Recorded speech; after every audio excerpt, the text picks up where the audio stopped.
You pick up your phone. You did not decide to. Your thumb just moved. Somewhere between putting it down and picking it up again, a decision got made without you. It happened in less than a second.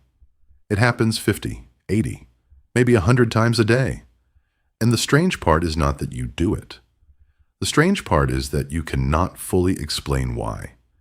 You tell yourself you are checking for something important, a message, a notification, news.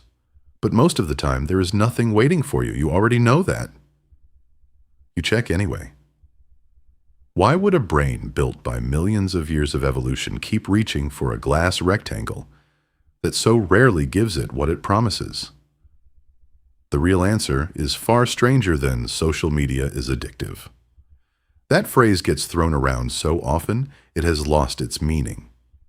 The truth is more specific, more mechanical, and much older than any app. Your brain is not broken. It is working exactly the way it was built to work. Someone just figured out how to aim it. Go back further than smartphones. Go back to the 1950s to a psychologist named B.F. Skinner and a box with a lever in it. Skinner put pigeons inside the box. Every time a pigeon pecked the lever, a small amount of food dropped out. Simple enough. But Skinner wanted to know something else. What happens if the food does not come every time? So he changed the pattern. Sometimes the lever gave food immediately. Sometimes after 10 pecks. Sometimes after 50. No pattern the pigeon could predict. And something remarkable happened. The pigeons that got food every single time eventually got bored and wandered off. The pigeons on the unpredictable schedule could not stop. They pecked and pecked, long after they were full, long after any reasonable animal would give up. Skinner called this a variable ratio reinforcement schedule.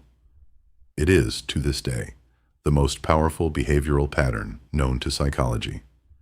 It is also the exact design behind a slot machine, and it is, almost precisely, the design behind your notification screen. Think about what happens when you pull down to refresh your feed. Sometimes there is nothing new. Sometimes there is one boring update. And sometimes, every so often, there is something that makes your chest tighten a little. A message from someone you like. A video that makes you laugh out loud. A number of likes higher than you expected. You never know which one you're going to get. That unpredictability is not an accident. It is the entire mechanism. Your brain does not crave the reward itself, nearly as much as it craves the uncertainty of whether the reward is coming. Dopamine, the chemical most people associate with pleasure, is actually more closely tied to anticipation than to satisfaction. It spikes when you do not know what is about to happen, which means the moment right before you unlock your phone is, chemically, more intense than most of what you actually find on it. In 2013, a researcher named Dharmeshi ran a study using functional MRI scans, while participants looked at photos and received likes on their own social media posts. He found that receiving likes activated the nucleus accumbens, a small structure deep in the brain, long associated with reward processing in gambling and drug use. The same region that lights up for a person putting money into a slot machine lights up when a stranger taps a small heart icon under your photo. Your brain, on some level, cannot tell the difference between social approval and a jackpot. That is worth sitting with for a moment. A heart icon and a jackpot, registering in nearly the same place. Why would evolution build a brain that responds this way to something as small as a like? Because for most of human history, social approval was never small. For hundreds of thousands of years, humans lived in tight, interdependent groups. Being liked by the group was not a nice feeling. It was survival. A person who was rejected by their tribe faced real danger, real starvation, real death. So the brain developed an intense, fast-acting alarm system for social standing. Anything that signaled acceptance, triggered reward. Anything that signaled rejection triggered anxiety. This system worked well for 200,000 years, in groups of maybe 50 to 150 people who you actually knew. Then, within the span of about 15 years, that same ancient alarm system got connected to an audience of billions. Your brain still runs the old software. It still treats a comment from a stranger as tribal feedback. It still treats silence, a post with no likes, no replies, as a form of social rejection, even though the tribe watching you now is an algorithm-selected crowd of people who will forget your post in 6 seconds. The mismatch between the world your brain evolved for and the world it now lives in is where a lot of the discomfort comes from. Here is the counterintuitive twist. You might assume the platform simply discovered that people like being liked and built a product around it. That is only half true. The deeper reality is that these systems are engineered, tested, and refined specifically to maximize the very psychological mechanisms Skinner identified 70 years earlier.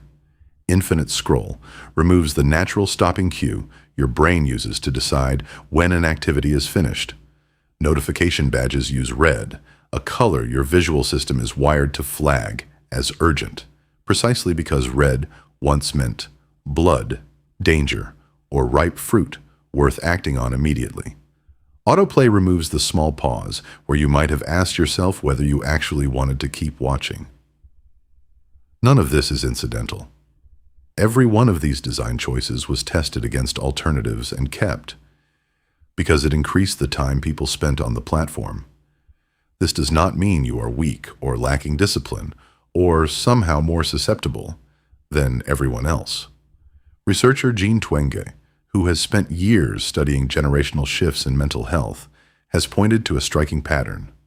Around 2012, roughly when smartphone ownership crossed 50% among teenagers in the United States, rates of reported loneliness, anxiety, and depressive symptoms among adolescents began climbing in a way that closely tracked the rise of social media use. Correlation is not proof of a single cause. Human well-being is complicated, and researchers still debate how large the effect really is. But the timing is hard to ignore, and it points to something larger than any individual's willpower. An entire generation grew up with their ancient tribal approval system wired directly into a machine built to exploit it. So what does this actually feel like in your own life on an ordinary Tuesday? It feels like reaching for your phone during a pause in conversation, not because you need anything, but because stillness itself has started to feel uncomfortable. It feels like posting something and then checking back every few minutes, not to see the content again, but to check the number underneath it. It feels like scrolling past hundreds of photos and videos in a single sitting, absorbing almost none of them, unable to say afterward what you actually saw. None of this is a character flaw.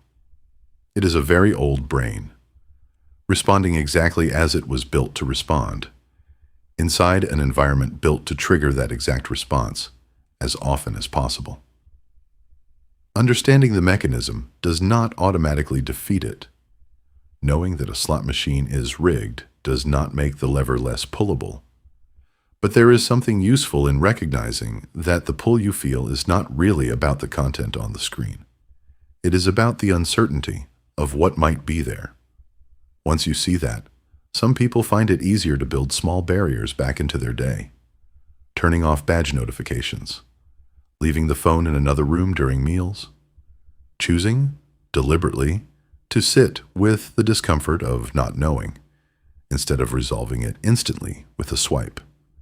These are not radical acts. They are just ways of giving your ancient alarm system a moment to catch up with the modern world it suddenly finds itself in. Because that is really what is happening every time you check your phone without meaning to. It is not weakness. It is not addiction in the way people usually mean the word. It is a 200,000-year-old survival instinct, built for a tribe of 50 people around a fire, now running headfirst into a system engineered by some of the smartest people on the planet to hold your attention for as long as possible. You picked up your phone without deciding to. Now you know why your thumb moved before you did.